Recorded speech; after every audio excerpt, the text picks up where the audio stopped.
Introdução. Imagino que todo escritor tem em mente um cenário em que os leitores de sua obra possam extrair proveito da leitura.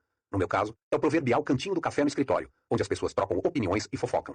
Espero enriquecer o vocabulário que as pessoas usam quando conversam sobre os julgamentos e escolhas dos outros, as novas políticas da empresa ou as decisões de investimento de algum colega. Por que damos ouvidos a fofocas? Porque é muito mais fácil, além de ser muito mais prazeroso, identificar e classificar os erros dos outros do que reconhecer nossos próprios erros. Questionar aquilo em que acreditamos e o que queremos já é difícil quando tudo vai bem, e particularmente difícil quando mais precisamos fazê-lo, mas podemos tirar proveito de opiniões fundamentadas. Muitos de nós antecipam espontaneamente como os amigos e colegas vão avaliar nossas escolhas. Portanto, a qualidade e o conteúdo desses julgamentos antecipados faz diferença. A expectativa de fofoca inteligente é um motivo poderoso para a autocrítica séria, mais poderoso do que resoluções de ano novo para melhorar as próprias tomadas de decisão no trabalho e na vida pessoal.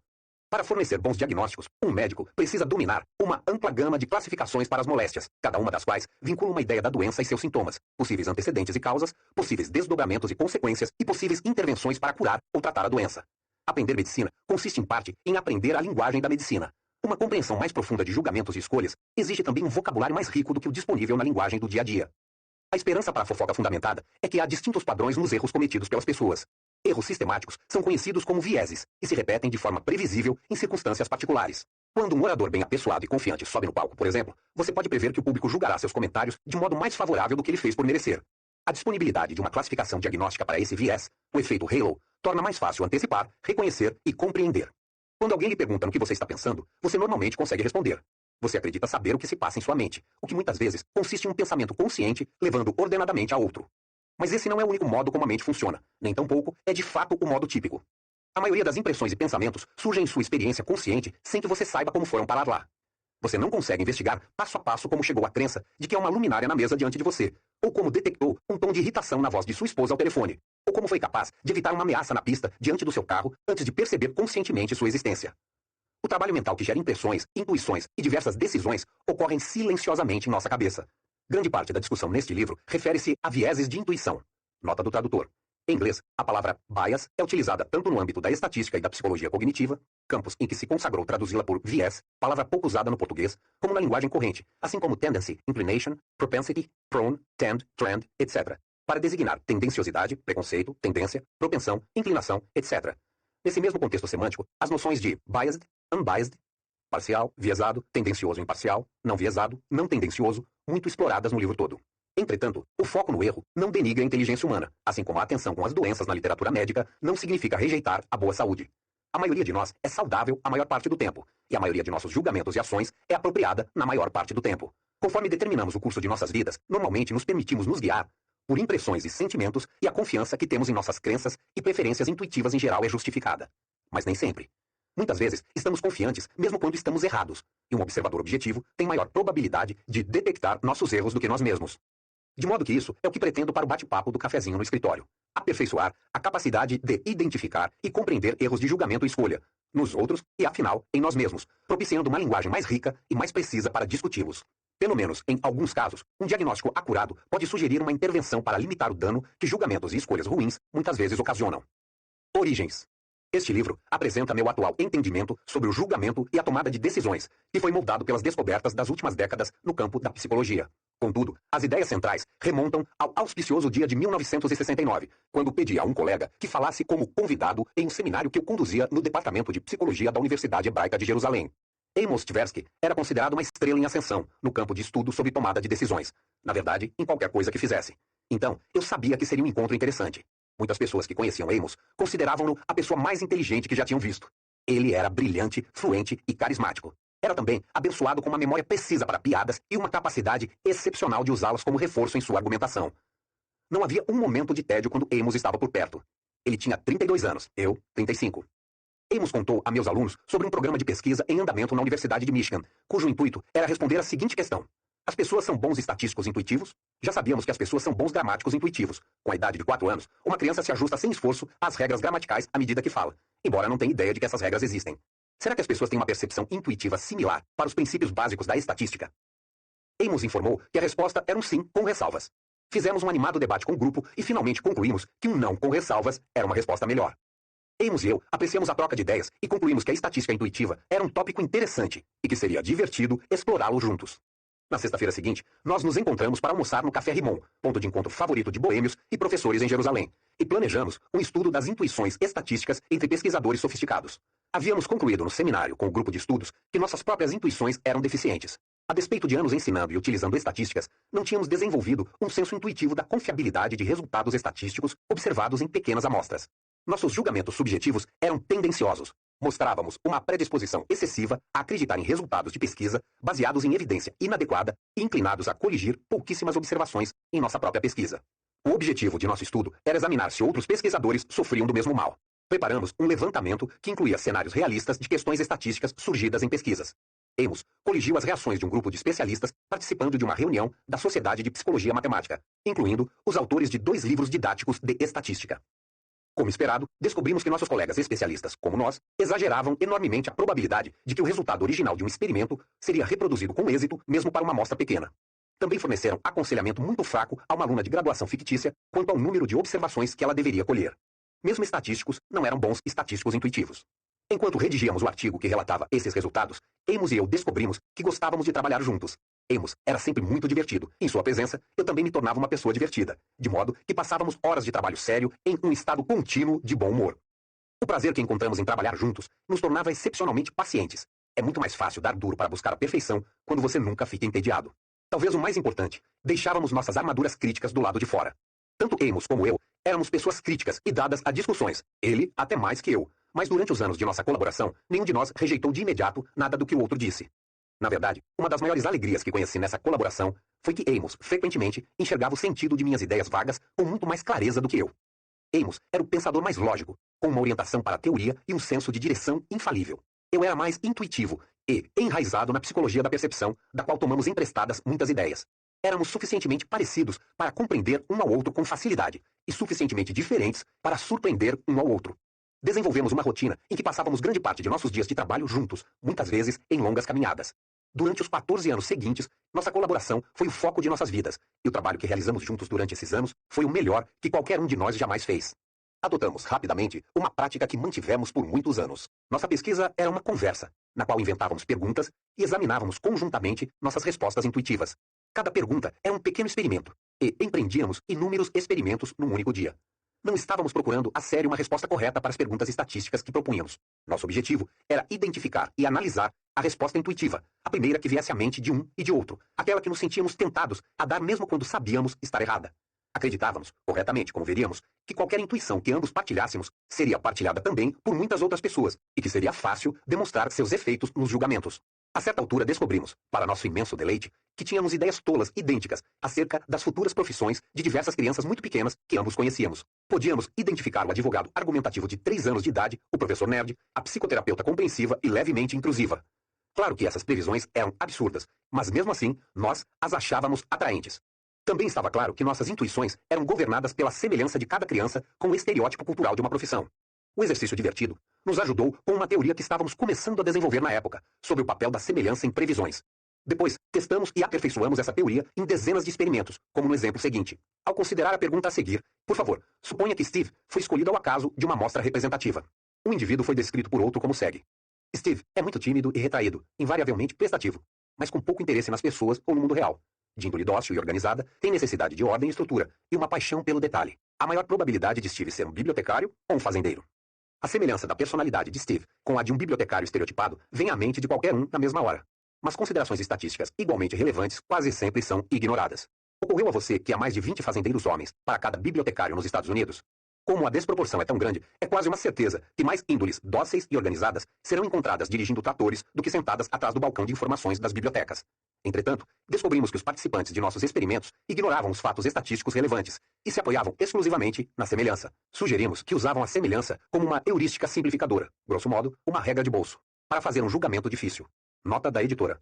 Método de investigação com base na aproximação progressiva de um problema, de modo que cada etapa é considerada provisória. Nota do tradutor. Rule of thumb. Um princípio geral, baseado mais na experiência que na teoria, de fácil aplicação, mas não necessariamente preciso, para aferir ou calcular alguma coisa. A confiança na heurística provocava vieses previsíveis, erros sistemáticos nas previsões deles. Em outra ocasião, Amos e eu nos perguntamos sobre a taxa de divórcios entre professores de nossa universidade. Observamos que a pergunta disparou uma busca em nossa memória por professores divorciados que conhecíamos ou dos quais já tínhamos ouvido falar, e que avaliávamos o tamanho das categorias pela facilidade com que os exemplos nos vinham à mente. Chamamos essa confiança na facilidade em puxar da memória de heurística da disponibilidade, Availability Heuristic. Em um de nossos estudos, pedimos aos participantes que respondessem a uma simples pergunta sobre palavras num texto típico em inglês. Nota: alterei ligeiramente o fraseado original que se referia a letras na primeira e na terceira posição de palavras. Considere a letra K. É mais provável que K apareça como a primeira letra em uma palavra ou como a terceira letra. Como sabe qualquer jogador de Scrabble, antigamente conhecido como palavras cruzadas, é muito mais fácil achar palavras que começam com uma determinada letra do que encontrar palavras que têm a mesma letra na terceira posição. Isso é verdadeiro para todas as letras do alfabeto. Desse modo, esperávamos que os participantes exagerassem a frequência de letras aparecendo na primeira posição. Até mesmo letras, tais como K, L, N, R, V, que de fato ocorrem mais frequentemente na terceira posição. Aqui, mais uma vez, a confiança na heurística gera um viés previsível nos julgamentos. Por exemplo, recentemente, comecei a duvidar de minha antiga impressão de que o adultério é mais comum entre políticos do que entre físicos ou advogados. Eu chegara a elaborar explicações para esse fato, incluindo o efeito afrodisíaco do poder e as tentações da vida longe de casa. No fim, me dei conta de que as transgressões dos políticos têm muito maior probabilidade de serem noticiadas do que as transgressões de advogados e médicos. Minha impressão intuitiva talvez se devesse inteiramente à pauta dos jornais e à minha confiança na heurística da disponibilidade. Amos e eu passamos muitos anos estudando e documentando vieses de pensamento intuitivo em tarefas variadas. Determinar a probabilidade de eventos, prognosticar o futuro, avaliar hipóteses e estimar frequências.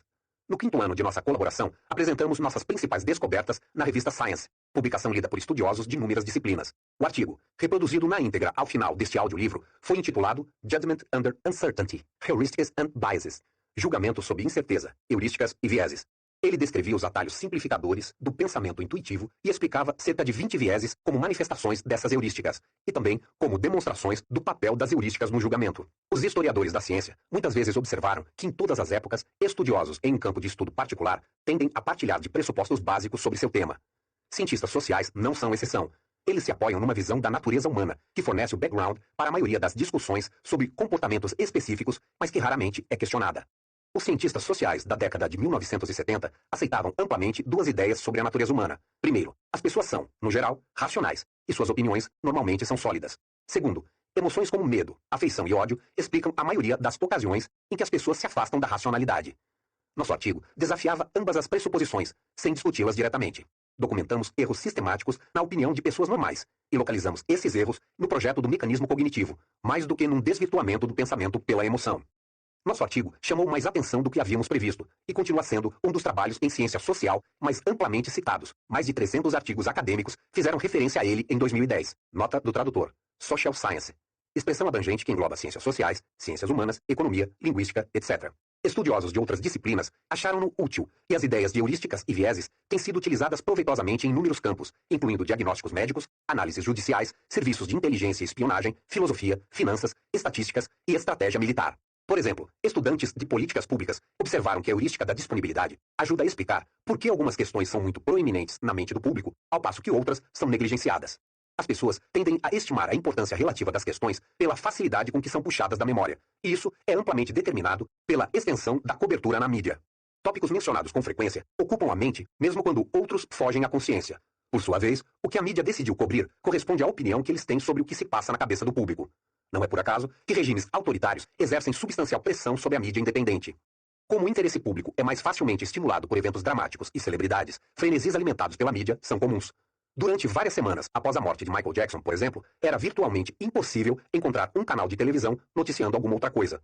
Por outro lado, a pouca cobertura sobre assuntos críticos, mas pouco empolgantes, que não acarretam tanta dramaticidade, como o declínio do nível de ensino ou o sobre investimento em recursos médicos no último ano de vida. Enquanto escrevo isto, percebo que minha escolha de exemplos com pouca cobertura foi guiada pela disponibilidade. Os assuntos que escolhi são mencionados com frequência. Temas igualmente importantes que estão menos disponíveis não me vieram à mente. Não nos demos conta disso inteiramente na época, mas o motivo central para o amplo apelo de heurísticas e vieses, fora da psicologia, era um aspecto incidental de nosso trabalho. Quase sempre incluímos em nossos artigos o texto na íntegra de questões que havíamos feito a nós mesmos e a nossos entrevistados. Essas questões serviam como demonstrações para o leitor, permitindo-lhe reconhecer como seu próprio pensamento era sabotado por vieses cognitivos. Eu espero que você tenha tido uma experiência do tipo ao ler a pergunta sobre o bibliotecário Steve, que foi concebida para ajudá-lo a estimar o poder da semelhança como indício de probabilidade e a ver como é fácil ignorar fatos estatísticos relevantes. O uso de demonstrações forneceu a pesquisadores de diversas disciplinas, notadamente filósofos e economistas, uma oportunidade incomum de observar possíveis falhas em suas próprias opiniões. Tendo visto a si mesmos falhar, eles ficaram mais inclinados a questionar a pressuposição dogmática, dominante na época, de que a mente humana é racional e lógica. A escolha do método foi crucial. Se tivéssemos relatado apenas resultados de experimentos convencionais, o artigo teria sido menos digno de atenção e menos memorável. Além do mais, leitores céticos teriam mantido o distanciamento dos resultados, atribuindo os erros de julgamento à conhecida falta de seriedade de alunos de graduação, os participantes típicos de estudos psicológicos. Claro que não escolhemos demonstrações em lugar de experimentos padronizados porque queríamos influenciar filósofos e economistas. Preferimos demonstrações porque eram mais divertidas e tivemos sorte em nossa escolha de método, bem como em inúmeros outros aspectos. Um tema recorrente deste livro é o de que a sorte desempenha um grande papel em toda a história de sucesso. Quase sempre é fácil identificar uma pequena mudança na história que teria transformado uma realização notável num desfecho medíocre. Nossa história não foi exceção. A reação ao nosso trabalho não foi uniformemente positiva. Em particular, nosso foco em vieses foi criticado no sentido de que sugeriam uma visão injustamente negativa da mente. Como esperado na ciência normal, alguns investigadores refinaram nossas ideias e outros ofereceram alternativas plausíveis. De modo geral, porém, a ideia de que nossas mentes são suscetíveis de erros sistemáticos é agora aceita. Nossa pesquisa sobre julgamento teve muito mais efeito nas ciências humanas do que imaginamos ser possível quando estávamos trabalhando com isso. Imediatamente após completar nosso exame do julgamento, mudamos nossa atenção para a tomada de decisões sob incerteza.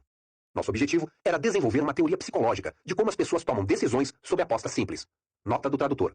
Serão traduzidas igualmente por aposta, apostar, as palavras gamble e bet, ambas compreendendo as noções de jogo de azar, risco, etc.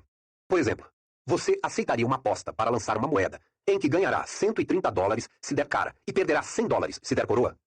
Essas escolhas elementares têm sido usadas há tempos para examinar questões amplas sobre tomada de decisão, tal como o peso relativo que as pessoas atribuem a coisas seguras e a resultados incertos. Nosso método não mudou. Passamos muitos dias elaborando problemas de escolha e examinando se nossas preferências intuitivas se conformavam à lógica da escolha. Aqui, mais uma vez, como no julgamento, observamos vieses sistemáticos em nossas próprias decisões, preferências intuitivas que violavam consistentemente as regras da escolha racional. 5 anos após o artigo da Science, publicamos Prospect Theory and Analysis of Decision Under Risk. Teoria da perspectiva, uma análise da decisão sob risco. Uma teoria da escolha que para alguns é mais influente do que nosso trabalho acerca do julgamento, e é um dos fundamentos da economia comportamental. Até a separação geográfica tornar difícil demais a continuidade do estudo, Amos e eu usufruímos da extraordinária boa sorte de um espírito afim, que era superior aos nossos espíritos individuais, e de um relacionamento que tornava nosso trabalho tão divertido, assim como produtivo. Nossa colaboração sobre o julgamento e a tomada de decisões foi o motivo pelo qual recebi o Prêmio Nobel em 2002, que Amos teria dividido comigo caso não houvesse falecido com a idade de 59 anos em 1996. Nota: o prêmio concedido em economia é chamado de Prêmio Banco da Suécia em Ciências Econômicas em memória de Alfred Nobel. Ele foi concedido pela primeira vez em 1969. Alguns cientistas da física não gostaram muito da atribuição de um prêmio Nobel no campo da ciência social, e a classificação distintiva de prêmio em economia foi uma concessão. Em que ponto estamos agora? Este livro não pretende ser uma exposição da pesquisa inicial que Amos e eu conduzimos juntos, tarefa que já foi habilmente executada por muitos autores ao longo dos anos. Meu objetivo principal é apresentar uma visão de como a mente funciona, baseando-me em progressos recentes na psicologia cognitiva e social. Um dos progressos mais importantes é o de que agora compreendemos não só os prodígios, como também as falhas do pensamento intuitivo. Amos e eu não tratamos de intuições precisas, além da afirmação casual de que as heurísticas do julgamento são bastante úteis, mas às vezes levam a erros graves e sistemáticos. Focamos nos vieses, tanto porque os achamos interessantes em si mesmos, como porque forneciam evidência das heurísticas do julgamento. Não ficávamos nos perguntando se todos os julgamentos intuitivos sob incerteza são ocasionados pelas heurísticas que estudamos. Hoje, está claro que não são. Em particular, as intuições precisas dos especialistas são mais bem explicadas pelos efeitos da prática prolongada do que pelas heurísticas. Podemos atualmente exibir um quadro mais rico e equilibrado, em que a habilidade e as heurísticas são fontes alternativas de julgamentos intuitivos e escolhas. O psicólogo Gary Klein conta a história de uma equipe de bombeiros que entrou numa casa, na qual a cozinha pegava fogo. Assim que começaram a jogar água com a mangueira, o comandante ouviu sua própria voz berrando: "Todo mundo para fora, já!" Sem perceber o motivo de ter feito isso. O chão desabou quase imediatamente após os bombeiros escaparem. Somente após o fato ocorrido, o comandante se deu conta de que o incêndio estava surpreendentemente silencioso e de que suas orelhas ficaram extraordinariamente quentes. Juntas, essas impressões induziram o que ele chamou de sexto sentido do perigo. Ele não fazia ideia do que estava errado, mas sabia que havia alguma coisa errada. Como se descobriu depois, o foco do incêndio não era a cozinha, mas o porão, sob o lugar onde os homens haviam estado. Todos nós já escutamos relatos assim sobre a intuição especializada.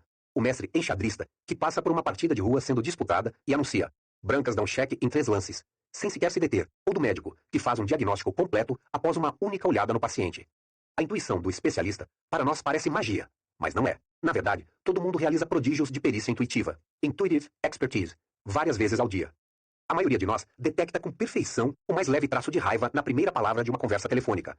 Reconhece, ao entrar numa sala, que está sendo objeto da conversa e reage rapidamente a sinais súbitos de que o motorista no carro da faixa ao lado é perigoso. Nossas capacidades intuitivas do dia a dia não são menos maravilhosas do que os insights impressionantes de um bombeiro ou médico experiente, apenas mais comuns. A psicologia da intuição precisa não envolve mágica alguma. Talvez a melhor declaração sucinta sobre ela seja a do grande Herbert Simon, que estudou mestres enxadristas e mostrou que após milhares de horas praticando, eles passam a ver as peças no tabuleiro de modo diferente do resto de nós. Nota: Herbert Simon foi um dos grandes estudiosos do século XX, cujas descobertas e invenções iam da ciência política, onde ele iniciou sua carreira, e da economia, em que ganhou um prêmio Nobel, a ciência da computação, em que foi um pioneiro, e a psicologia. Podemos sentir a falta de paciência de Simon com a mitificação da intuição especializada quando escreve. A situação forneceu um indício. Esse indício deu ao especialista acesso à informação armazenada em sua memória. E a informação fornece a resposta. A intuição não é nada mais, nada menos que reconhecimento. Não ficamos surpresos quando uma criança de 2 anos olha para um cão e diz cachorro ou au au, porque estamos acostumados ao milagre de crianças aprendendo a reconhecer e dizer o nome das coisas. O argumento de Simon é de que os milagres da intuição especializada têm esse mesmo caráter. Intuições válidas se desenvolvem quando os especialistas aprenderam a reconhecer elementos familiares em uma nova situação e agir de um modo que seja apropriado a isso. Bons julgamentos intuitivos vêm à mente com a mesma imediação de cachorro. Infelizmente, nem todas as intuições profissionais surgem da especialização genuína. Há muitos anos, visitei o diretor de investimentos de uma grande empresa financeira, que me contou que acabara de investir dezenas de milhões de dólares em ações da Ford Motor Company. Quando eu lhe perguntei como tomar essa decisão, ele respondeu que recentemente foi a uma feira automobilística e ficara impressionado. Rapaz, eles sabem mesmo como construir um carro. Foi sua explicação.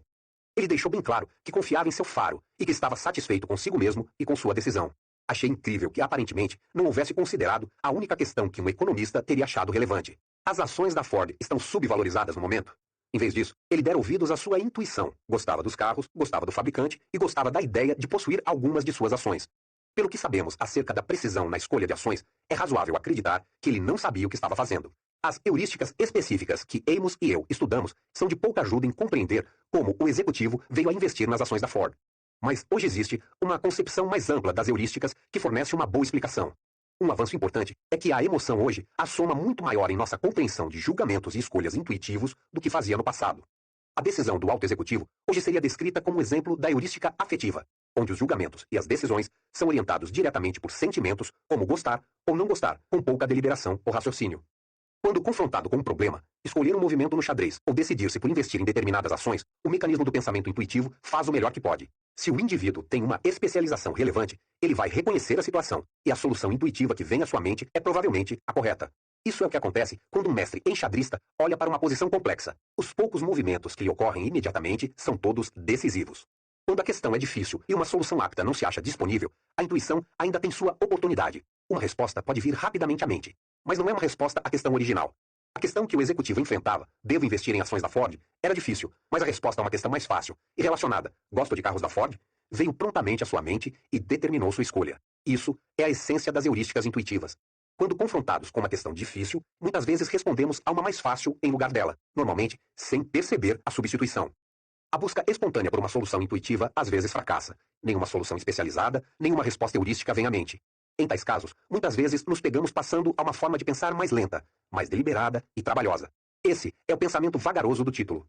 Pensar rápido inclui ambas as variações de pensamento intuitivo, o especializado e o heurístico, bem como as atividades mentais inteiramente automáticas da percepção e memória, as operações que lhe possibilitam saber que há uma luminária em sua mesa ou lembrar o nome da capital da Rússia.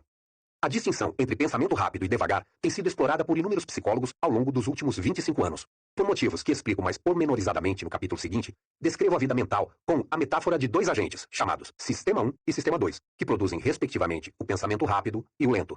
Falo das características de pensamento intuitivo e do deliberado, como se fossem traços e disposições de 2 personagens em sua mente. No retrato que emerge da pesquisa recente, o Sistema 1, intuitivo, é mais influente do que sua experiência lhe diz que é. E é o autor secreto de muitas das escolhas e julgamentos que você faz. A maior parte deste audiolivro é sobre as operações do Sistema 1 e as influências mútuas entre ele e o Sistema 2. O que vem a seguir? O livro é dividido em 5 partes. A parte 1 apresenta os elementos básicos de uma abordagem de 2 sistemas para o julgamento e a escolha. Elabora a distinção entre as operações automáticas do Sistema 1 e as operações controladas do Sistema 2, e mostra como a memória associativa, o âmago do Sistema 1, continuamente constrói uma interpretação coerente do que está acontecendo em nosso mundo a qualquer instante. Tento dar uma ideia da complexidade e riqueza dos processos automáticos e muitas vezes inconscientes que subjazem ao pensamento intuitivo e de como esses processos automáticos explicam as heurísticas de julgamento. Um dos objetivos é apresentar uma linguagem para pensar e falar sobre a mente. A parte 2 atualiza o estudo das heurísticas de julgamento e explora um grande enigma. Por que é tão difícil para nós pensar estatisticamente? Pensamos associativamente com facilidade. Pensamos metaforicamente. Pensamos causalmente. Mas estatísticas requerem que pensemos sobre muitas coisas de uma vez, coisas que o sistema 1 não está projetado para fazer. As dificuldades do pensamento estatístico contribuem para o principal tema da parte 3, que descreve uma limitação desconcertante de nossa mente, nossa confiança excessiva no que acreditamos saber, e nossa aparente incapacidade de admitir a verdadeira extensão da nossa ignorância e a incerteza do mundo em que vivemos. Somos inclinados a superestimar quanto compreendemos sobre o mundo e subestimar o papel do acaso nos eventos. A superconfiança é alimentada pela certeza ilusória da percepção tardia.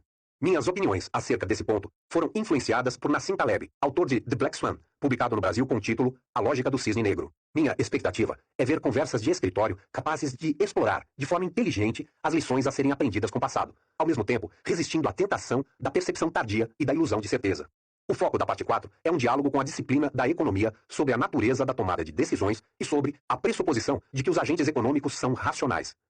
Essa seção do livro fornece uma visão corrente, informada pelo modelo de dois sistemas, dos conceitos-chave da teoria da perspectiva, o modelo de escolha que Amos e eu publicamos em 1979.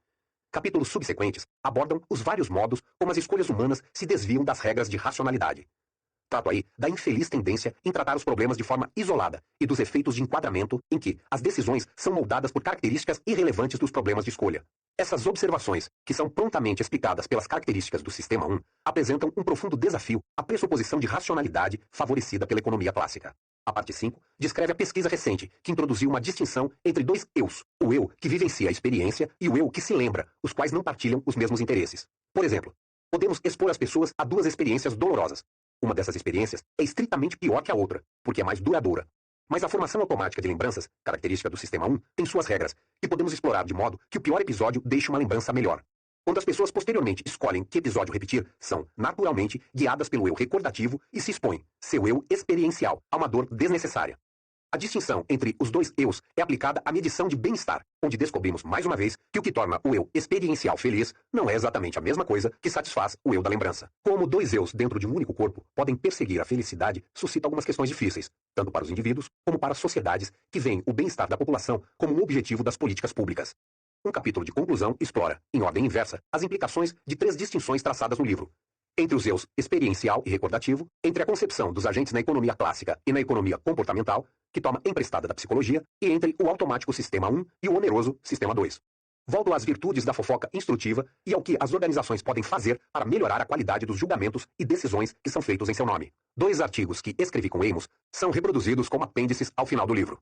O primeiro é o exame do julgamento sob a incerteza, que descrevi há pouco. O segundo, publicado em 1984, resume a teoria da perspectiva, bem como nossos estudos sobre efeitos de enquadramento. Os artigos apresentam as contribuições que foram citadas pelo Comitê do Nobel, e você talvez se surpreenda ao ver como eles são simples. Sua audição vai lhe dar uma ideia do quanto sabíamos há tanto tempo e também do quanto aprendemos em décadas recentes. Parte 1. 2 sistemas. 1. Os personagens da história.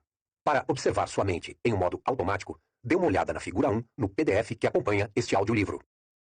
Sua experiência quando olha para o rosto da mulher combina, de forma integral, o que normalmente chamamos de ver e de pensamento intuitivo. Tão certa e rapidamente quanto você viu que o cabelo da mulher é escuro, você compreendeu que ela está com raiva. Além do mais, o que você viu se projetou no futuro. Você percebeu que esta mulher está prestes a dizer algumas palavras muito desagradáveis, provavelmente num tom de voz alto e estridente. Uma premonição do que ela fará a seguir veio à mente automaticamente e sem esforço. Você não pretendia avaliar o humor dela ou antecipar o que ela podia fazer, e sua reação à foto não estava ligada à sensação de algo que você fez. Simplesmente aconteceu com você. Isso foi um exemplo de pensamento rápido. Agora olhe para o seguinte problema. 17 vezes 24. Você percebeu na mesma hora que esse era um problema de multiplicação. E provavelmente percebeu que seria capaz de resolvê-lo com papel e lápis, quando não de cabeça. Também teve um vago conhecimento intuitivo do leque de resultados possíveis. Você admitiria rapidamente que tanto 12.609 como 123 são implausíveis. Sem gastar algum tempo resolvendo o problema, porém, você não teria certeza de que a resposta não é 568. Uma solução precisa não lhe veio à mente, e você sentiu que poderia escolher se empreendia ou não o cálculo.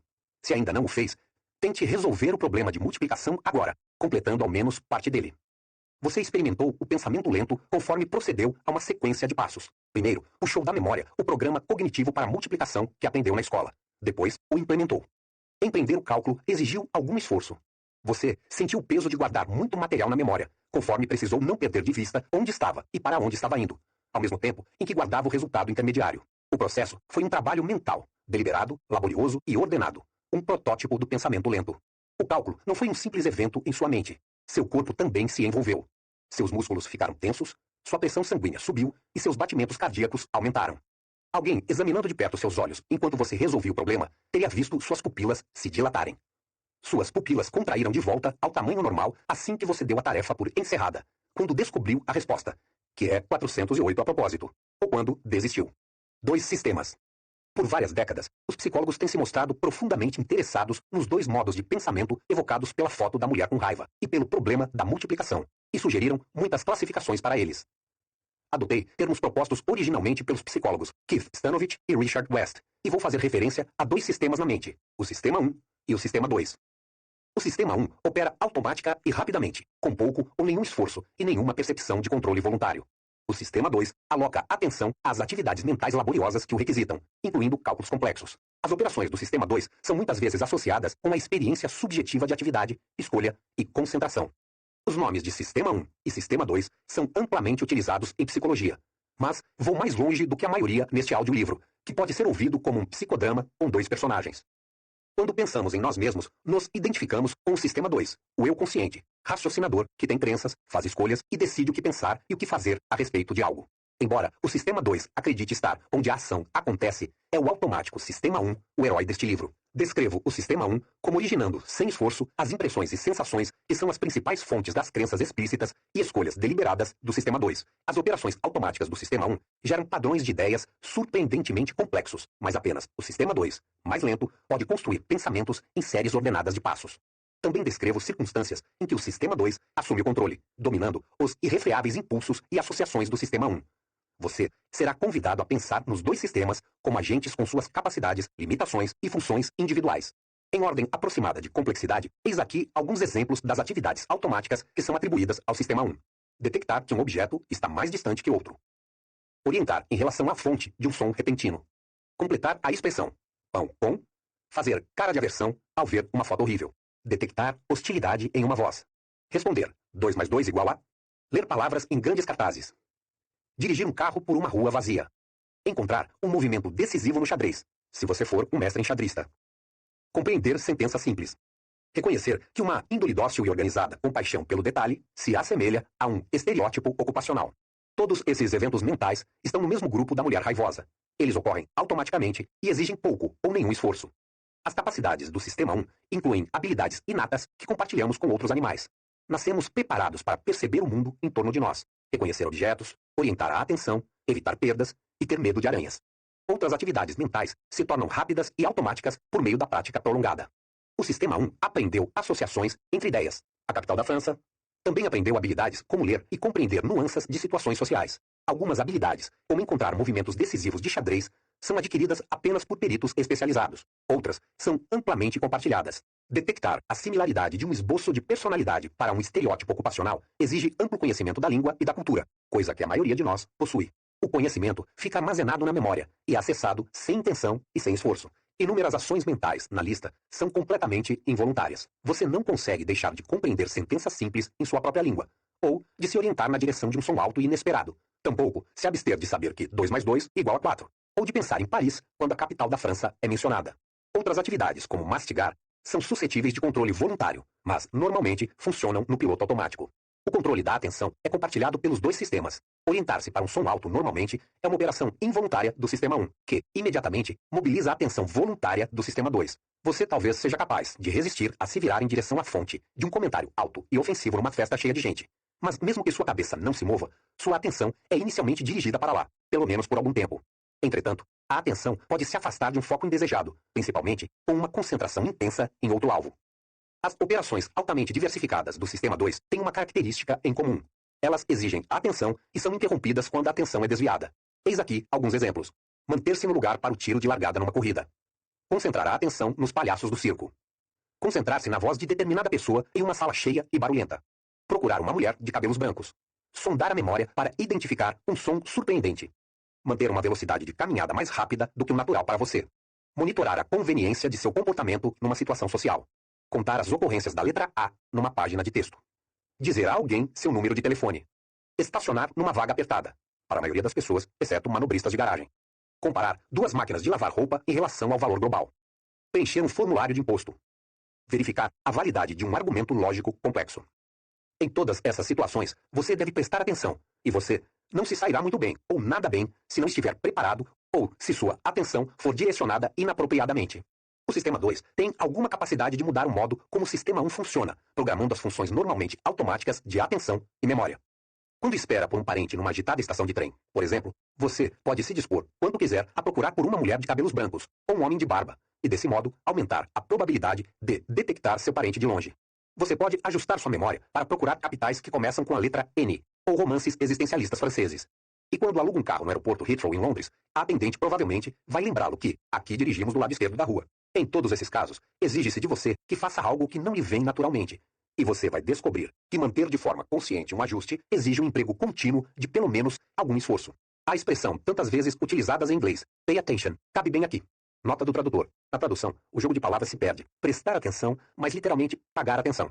Você dispõe de um orçamento de atenção limitado para alocar às suas atividades e, se tenta ir além desse orçamento, fracassa. Uma característica das atividades que exigem esforço é que elas interferem umas com as outras, motivo pelo qual é difícil ou impossível conduzir várias delas ao mesmo tempo. Você não consegue calcular o produto de 17 vezes 24 fazendo uma curva à esquerda no tráfego pesado, e certamente é melhor não tentar. Você pode fazer várias coisas ao mesmo tempo, mas apenas se forem fáceis e pouco exigentes. É provavelmente seguro conversar com a pessoa no banco do passageiro enquanto dirige por uma estrada vazia. E muitos pais já descobriram, talvez com alguma culpa, que conseguem ler uma história para uma criança enquanto pensam em alguma outra coisa. Todo mundo tem alguma consciência da capacidade de atenção limitada, e nosso comportamento social leva em consideração essas limitações. Quando o motorista de um carro está ultrapassando um caminhão em uma pista estreita, por exemplo, os passageiros adultos, muito sensatamente, param de falar.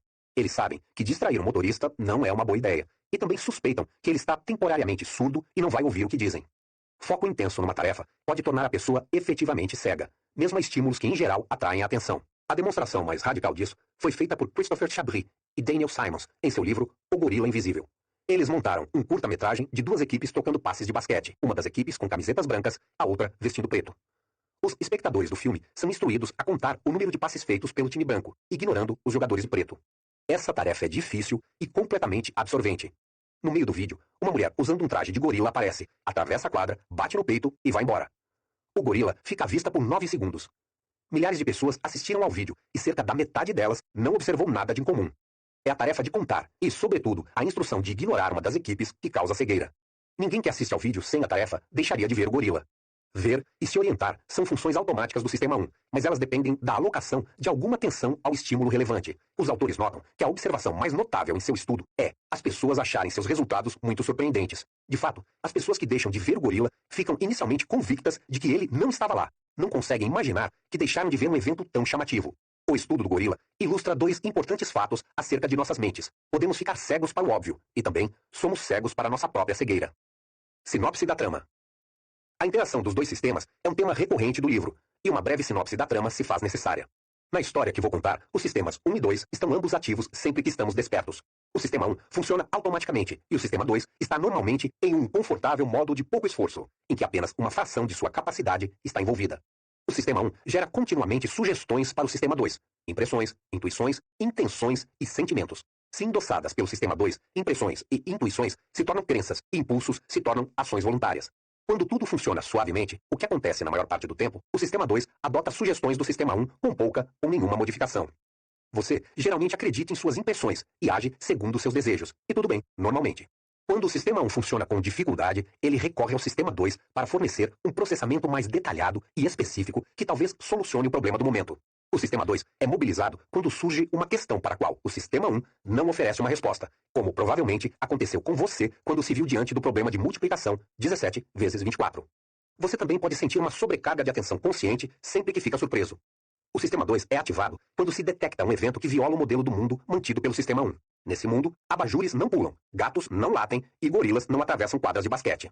O experimento do gorila demonstra que alguma atenção é necessária para que o estímulo surpreendente seja detectado. A surpresa, desse modo, ativa e orienta a sua atenção. Você fixa o olhar e busca em sua memória uma história que dê sentido ao evento surpreendente. Ao sistema 2 também é atribuído o contínuo monitoramento de seu próprio comportamento, o controle que o mantém sendo educado quando está furioso e alerta quando está dirigindo à noite. O sistema 2 é mobilizado para aumentar o esforço quando detecta um erro prestes a ser cometido. Lembre-se de uma ocasião em que você quase deixou escapar um comentário ofensivo e observe como se esforçou para recobrar o controle. Em resumo, a maior parte do que você, seu sistema 2, pensa e faz origina-se de seu sistema 1, mas o sistema 2 assume o controle quando as coisas ficam difíceis, e normalmente ele tem a última palavra. A divisão de trabalho entre o sistema 1 e o sistema 2 é altamente eficiente. Isso minimiza o esforço e otimiza o desempenho. O arranjo funciona bem na maior parte do tempo, porque o sistema 1, geralmente, é muito bom no que faz. Seus modelos de situações familiares são precisos. Suas previsões de curto prazo são, em geral, igualmente precisas, e suas reações iniciais a desafios são rápidas e normalmente apropriadas. O sistema 1 tem vieses, porém, erros sistemáticos que ele tende a cometer em circunstâncias específicas. Como veremos, ele, às vezes, responde a perguntas mais fáceis do que essa que foi feita, e exibe pouco entendimento de lógica e estatísticas. Uma limitação adicional do sistema 1 é que ele não pode ser desligado. Se alguém lhe mostra numa tela uma palavra numa língua que você conhece, você a lê, a menos que sua atenção esteja totalmente concentrada em outro lugar. Conflito. A figura 2 é uma variação de um experimento clássico que produz um conflito entre os dois sistemas.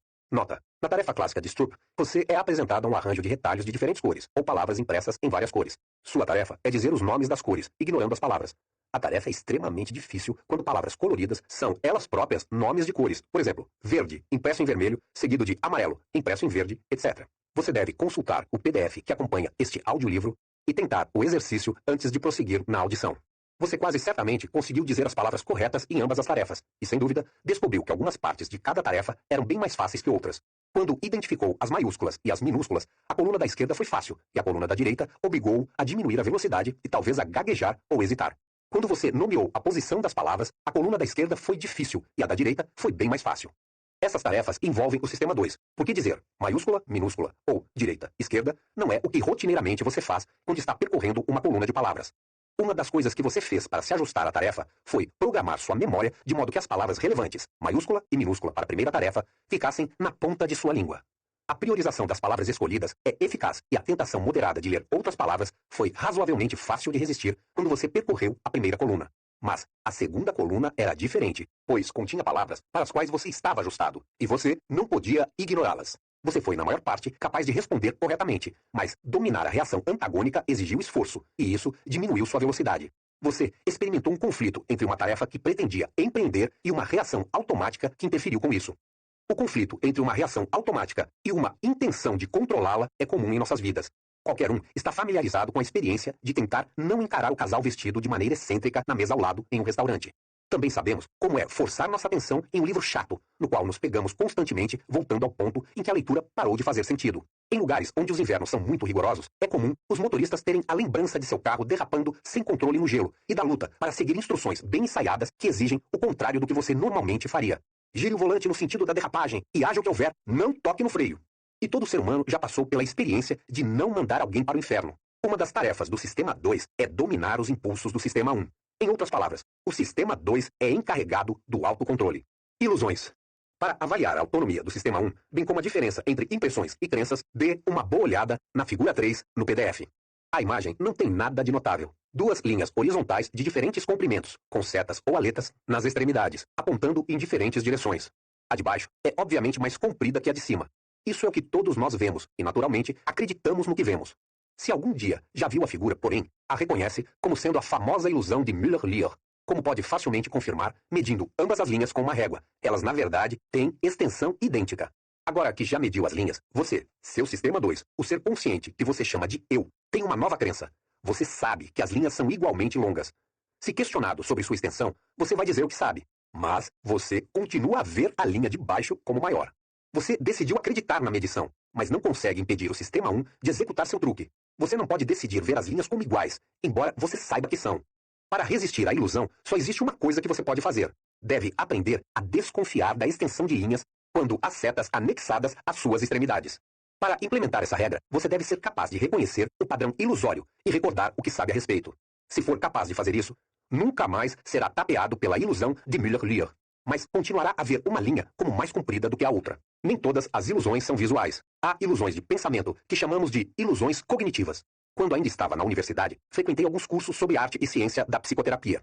Durante uma dessas aulas, o professor nos agraciou com uma pitada de sua sabedoria clínica. O que ele nos contou foi o seguinte: de tempos em tempos, você vai ter um paciente que vai lhe contar uma história perturbadora dos múltiplos equívocos cometidos em seu tratamento prévio.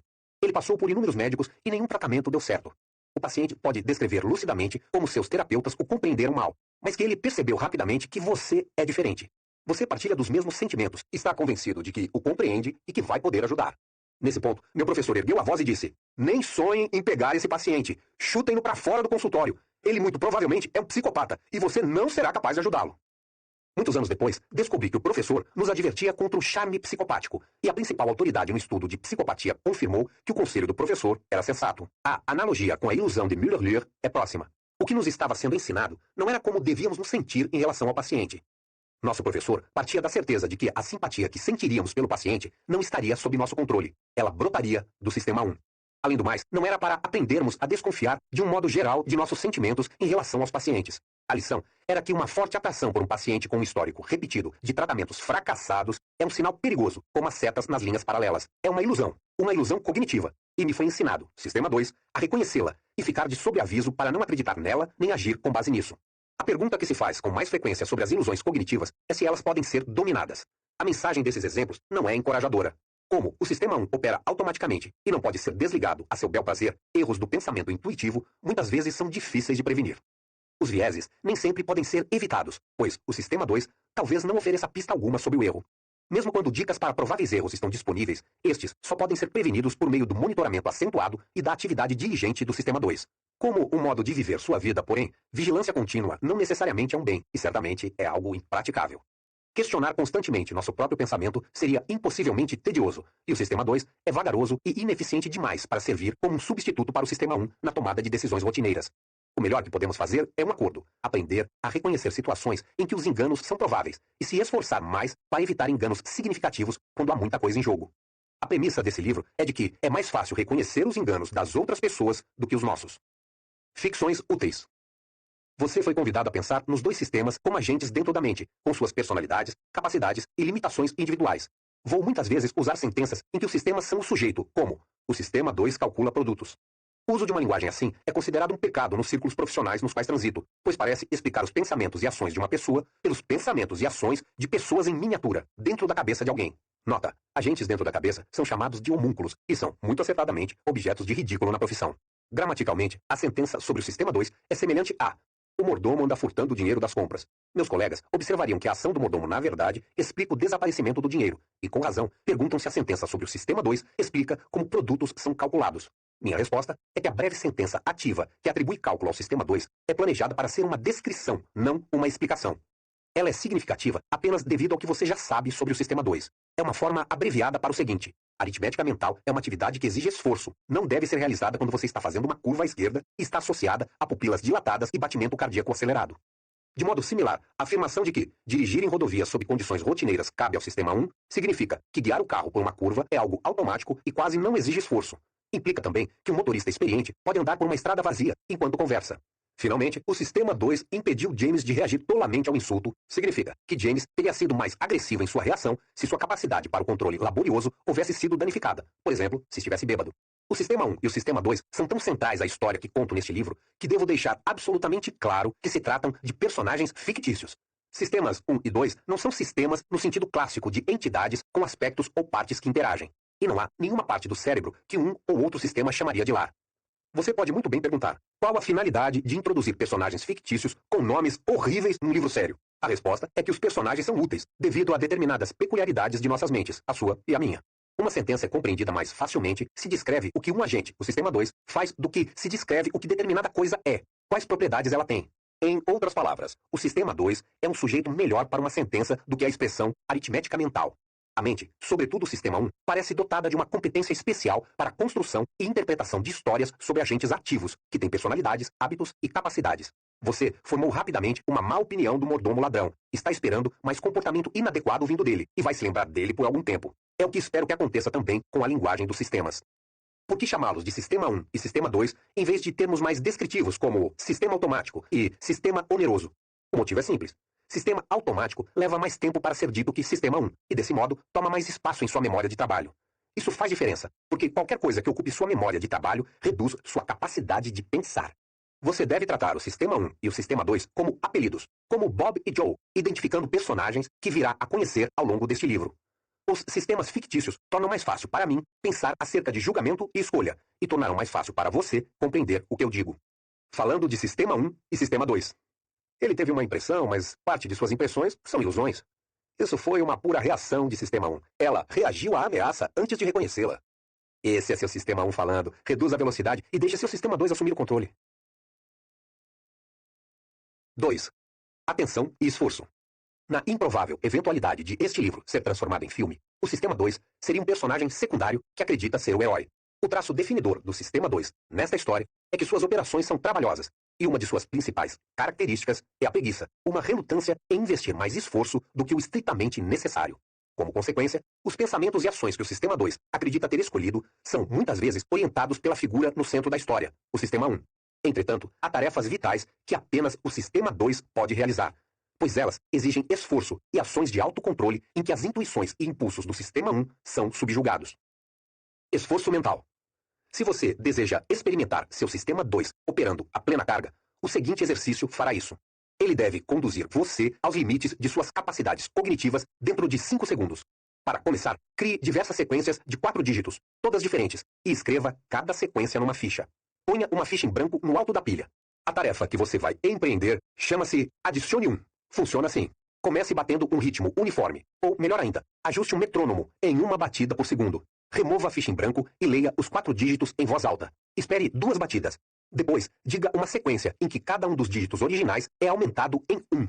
Se os dígitos na ficha são 5294, a resposta correta é 6305. Manter o ritmo é importante.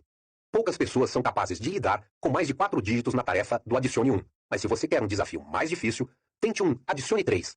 Se você gostaria de saber o que seu corpo está fazendo enquanto sua mente trabalha pesado, junte 2 pilhas de livros numa mesa robusta.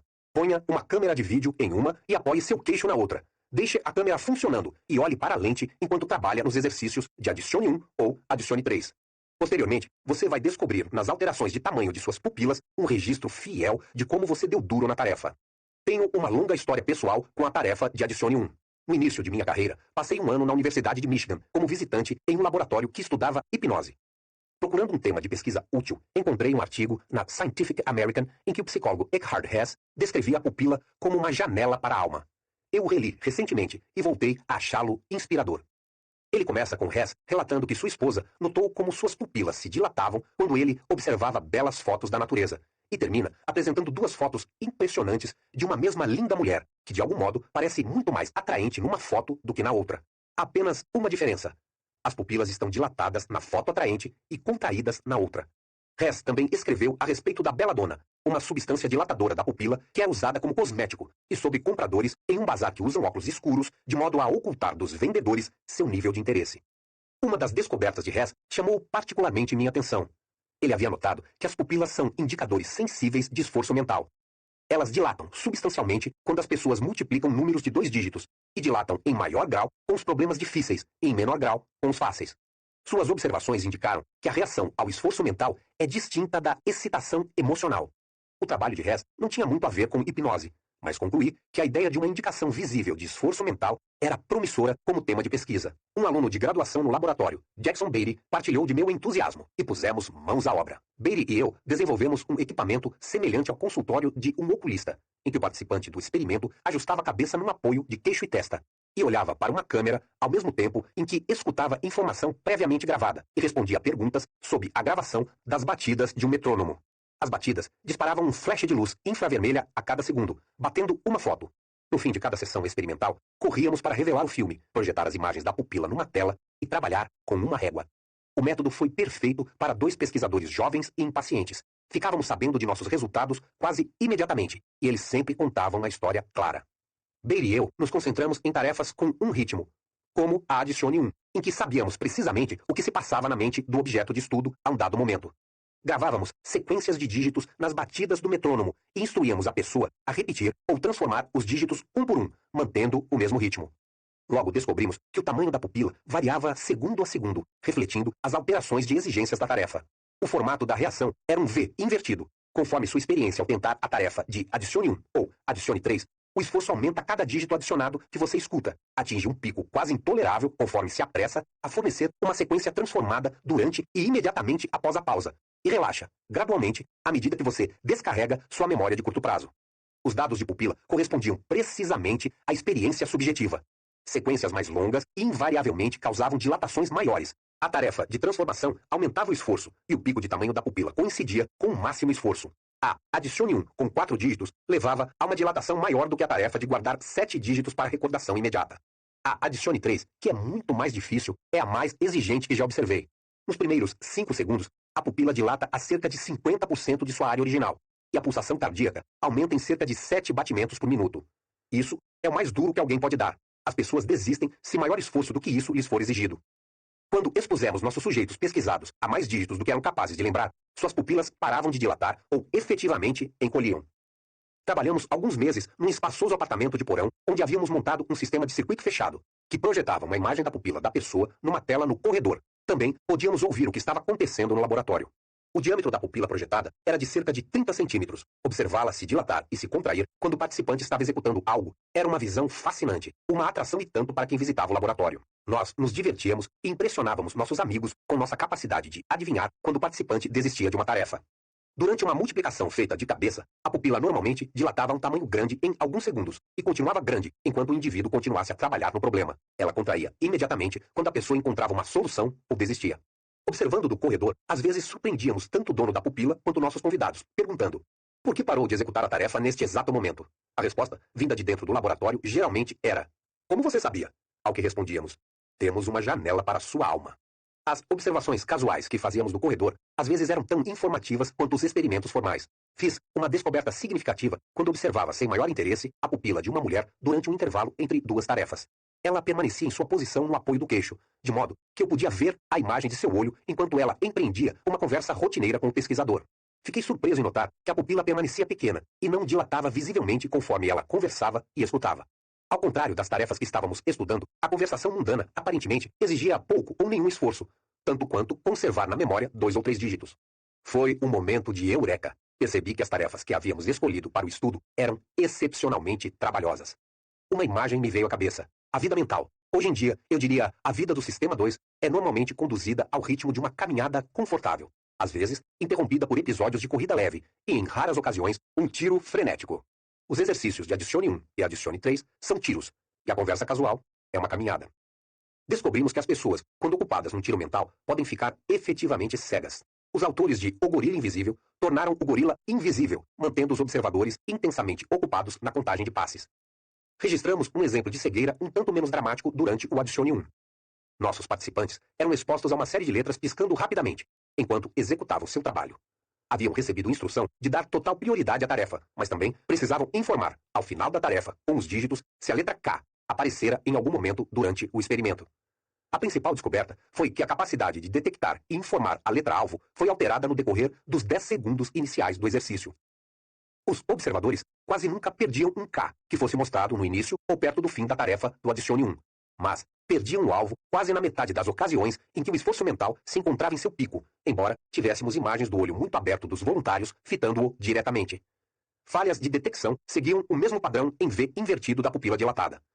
A similaridade era tranquilizadora. A pupila era uma boa medida da excitação física que acompanha o esforço mental, e podíamos seguir em frente e usá-la para compreender como a mente funciona. De modo bem similar ao medidor de eletricidade fora de sua casa ou apartamento, as pupilas fornecem um indicador do ritmo atual em que sua energia mental é utilizada. Nota: a tentativa de desempenhar várias tarefas ao mesmo tempo vai de encontro a dificuldades de diversos tipos. Por exemplo, é fisicamente impossível dizer duas coisas diferentes exatamente ao mesmo tempo. E pode ser mais fácil combinar uma tarefa auditiva e visual do que combinar duas tarefas visuais ou duas tarefas auditivas. Teorias psicológicas destacadas vêm tentando atribuir toda interferência mútua entre tarefas à competição por mecanismos separados. Com prática, a capacidade da pessoa para multitarefa de modos específicos pode melhorar. Porém, a ampla variedade de tarefas muito difíceis que interferem umas nas outras apoia a existência de uma fonte geral de atenção ou esforço que é necessária em muitas tarefas. A analogia vai fundo. Seu uso da eletricidade depende do que você decidiu fazer, seja acender a luz de um quarto, seja tostar uma fatia de pão. Quando você aciona um interruptor ou uma torradeira, isso puxa a energia necessária, mas não mais que isso. De modo semelhante, decidimos o que fazer, mas temos controle limitado sobre o esforço de fazê-lo. Suponha que lhe sejam mostrados 4 dígitos, digamos 9462, e que lhe digam que sua vida depende de que os retenha na memória por 10 segundos. Por mais que queira viver, você não consegue exercer tanto esforço nessa tarefa quanto seria forçado a investir para completar uma transformação de adicione 3 dos mesmos dígitos. O sistema 2 e os circuitos elétricos em sua casa têm ambos capacidade limitada, mas reagem de forma diferente à ameaça de sobrecarga. Um disjuntor desmonta quando a demanda por corrente é excessiva, levando todos os dispositivos nesse circuito a perder a energia de uma vez só. Por outro lado, a reação à sobrecarga mental é seletiva e precisa. O sistema 2 protege a atividade mais importante, de modo que ela recebe a atenção de que precisa. A capacidade reserva é alocada segundo a segundo para outras tarefas. Em nossa versão do experimento do gorila, instruímos os participantes a dar prioridade à tarefa com dígitos. Sabemos que eles seguiram essa instrução, pois o timing do alvo visual não teve nenhum efeito na tarefa principal.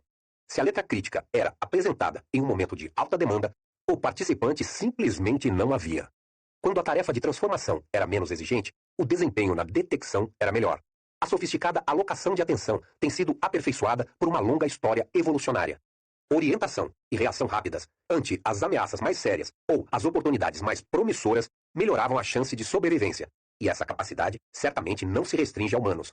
Mesmo nos humanos modernos, o Sistema 1 assume o controle nas emergências e designa prioridade total a ações de autoproteção.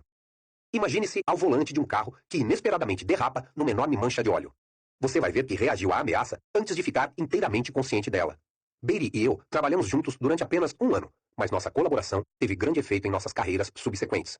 Acabamos nos tornando as principais autoridades em pupilometria cognitiva, e eu escrevi um livro intitulado Attention and Effort, Atenção e Esforço, que era baseado em grande parte no que aprendemos juntos e na pesquisa subsequente que empreendi em Harvard no ano seguinte.